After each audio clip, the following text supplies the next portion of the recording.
In our last video, we explained why Restomods are replacing new supercars, but there's a problem no one wants to talk about. The movement meant to save driving soul may be quietly destroying the cars that created it. Because as Restomods cross into seven-figure territory, the question isn't whether they're amazing, it's whether they've gone too far. Let me level set for a second. A Restomod is a classic car that's been completely rebuilt with modern engineering while keeping its original character intact.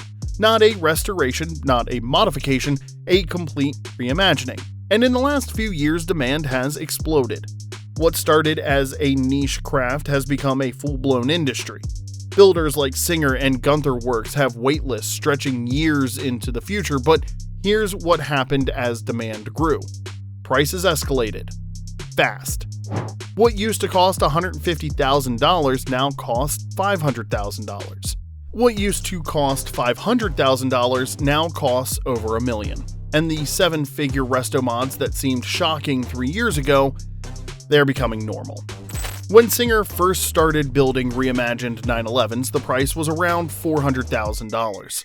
That's expensive, sure, but it was in the range of what serious Porsche enthusiasts could reach for if they saved, planned, and prioritized. Today, a Singer starts at over $600,000. Fully optioned builds are pushing past $1 million, and they're not outliers anymore. Gunther Werks is in similar territory. Icon's derelict builds, same story. These aren't just expensive cars anymore, they're wealth statements. They've moved from attainable dream to ultra-luxury asset in less than a decade. And look, I'm not here to argue whether that's too much money. If someone has the resources and wants to spend them on a car built exactly to their specifications, that's their choice. But here's what happens when Restomods become multi-million-dollar objects. They stop being cars and instead become collectibles and investments. Things that sit in climate-controlled garages and appreciate in value rather than accumulate miles. Which is ironic, right? These cars were built to be driven, that's the whole point. They're supposed to be mechanical, visceral, and alive, but when your car is worth more than most people's houses, are you really going to take it out on a rainy Sunday and drive it hard through the canyons? Probably not. So the cars built to preserve driving soul end up not being driven at all. But that's just the surface problem, because what's happening underneath these price tags is even more concerning. Every one of these million-dollar Restomods starts somewhere, with a donor car, an original, a car that survived decades, maybe 40 or 50 years in its original form, and then it gets completely dismantled.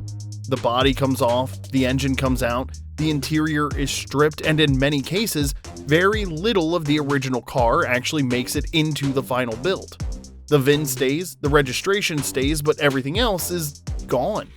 Now, if the donor car was a wreck, rusted out shell, something that was never going to be roadworthy again, that's one thing. You're giving it a second life and saving it from the scrapyard. But increasingly, that's not what's happening. Builders are starting with good cars, cars that run, cars that have original paint, original interiors, and original drivetrains. Cars that are rare and getting even more rare.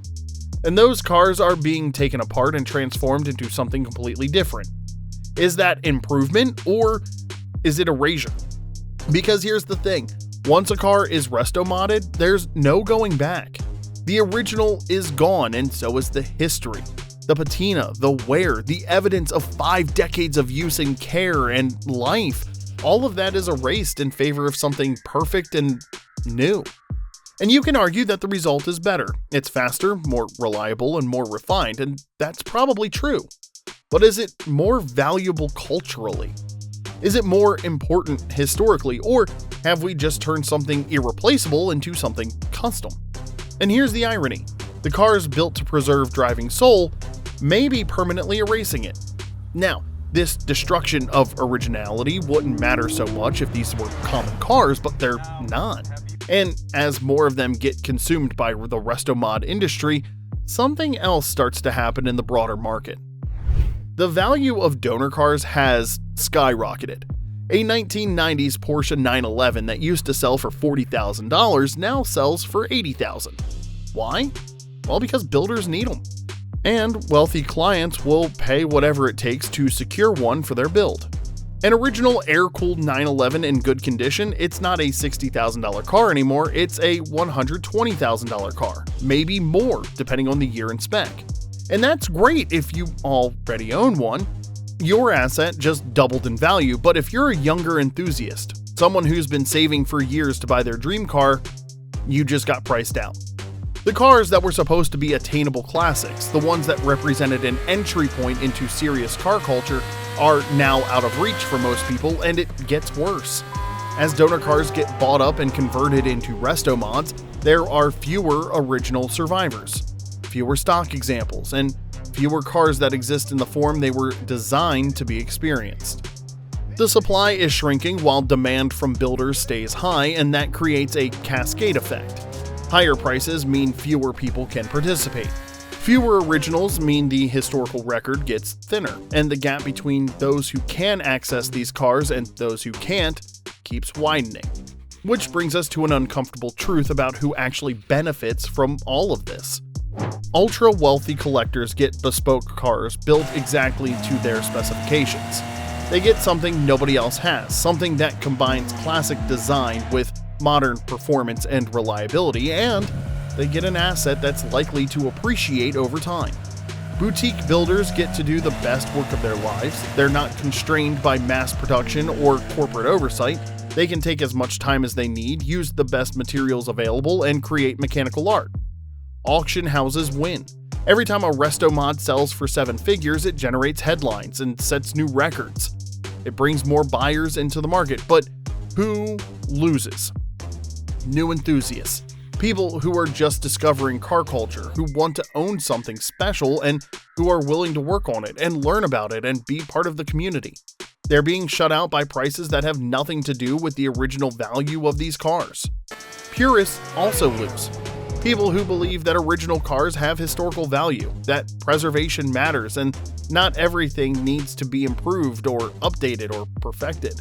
Their voices are being drowned out by market forces. And truthfully, middle-class collectors lose. People who spent years building a collection of affordable classics only to watch those cars become unaffordable because they're now seen as raw material for something more expensive. The Restomod boom isn't lifting all boats. It's lifting a very small number of boats while everyone else watches from the shore. And this concentration of access raises another question, one that makes a lot of people in this space uncomfortable. What happens if tastes change? Right now, Restomods are the hottest thing in car culture. They're everywhere, at every auction, every car week, and every magazine cover. The demand seems limitless, but is it? Or are we in the middle of a bubble that's being driven by a specific moment in time, a specific group of buyers, and a specific set of cultural conditions that, quite frankly, might not last? Because here's what makes me wonder. Restomods aren't cars in the traditional sense. You can't just buy one off a lot. You can't compare specs and pick the best option. You can't even easily resell them because each one is so specific to its owner's original preferences. They're commissioned works, basically art pieces that happen to have wheels. And that's fine if you're buying them to keep forever, to drive and enjoy and pass down to your kids, but if you're buying them as an investment, if you're buying them because you think they'll appreciate, that's where it gets tricky. What happens when the next generation of collectors comes along and decides they don't care about air-cooled 911s? What happens when tastes shift and people want something different?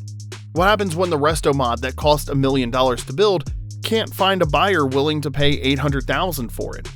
I don't know the answer. Maybe Restomods will hold their value. Maybe they'll appreciate even more, and maybe Singer 911s will be worth $2 million in 10 years. Or maybe we're watching a market that's being driven by passion and exclusivity and FOMO, and at some point, that bubble will correct.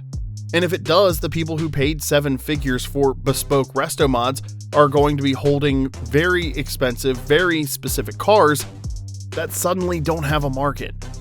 But even if the financial risk doesn't materialize, even if values keep climbing, there's still something deeper at stake here. Something that goes beyond money entirely. The bigger question is, what are we actually preserving? When we take a rare original car and transform it into a Restomod, we're making a choice. We're choosing perfection over history.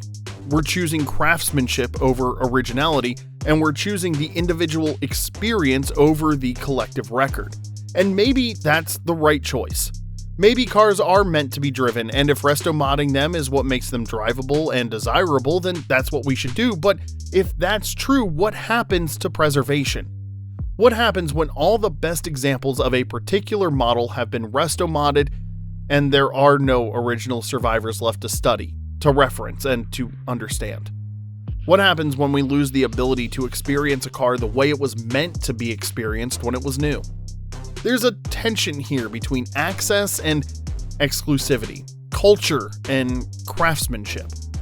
Restomods are undeniably amazing. They're some of the best built, most thoughtfully designed cars on the planet. But they're also inaccessible to most people. They're locked behind 7-figure price tags and multi-year wait lists. So who gets to participate in this culture? Who gets to experience these cars, and who gets to own a piece of automotive history? Right now, the answer is very few people. And maybe that's always been true with rare, expensive cars. Maybe it's naive to think it should be any different, but I can't help but wonder if we're building something beautiful that only a few handful of people will ever truly get to experience, while the rest of us watch from the outside. Restomods may be the most emotionally satisfying cars ever built. They combine everything we love about classic design with everything we need from modern engineering. They're mechanical, honest, and alive, but if only a handful of people can experience them, and the donor cars that make them possible are disappearing, and the prices keep climbing until they're completely disconnected from what these original cars originally meant, what happens to everyone else? I don't have an answer. I'm not sure if anyone even does, but it's a question worth asking. So drop a comment below. Do you think Restomods are preserving automotive culture, or are they fundamentally changing it into something else? And if you want more conversations like this, where we actually talk about what's happening in car culture and what it means, hit that subscribe button, because these conversations are just the beginning.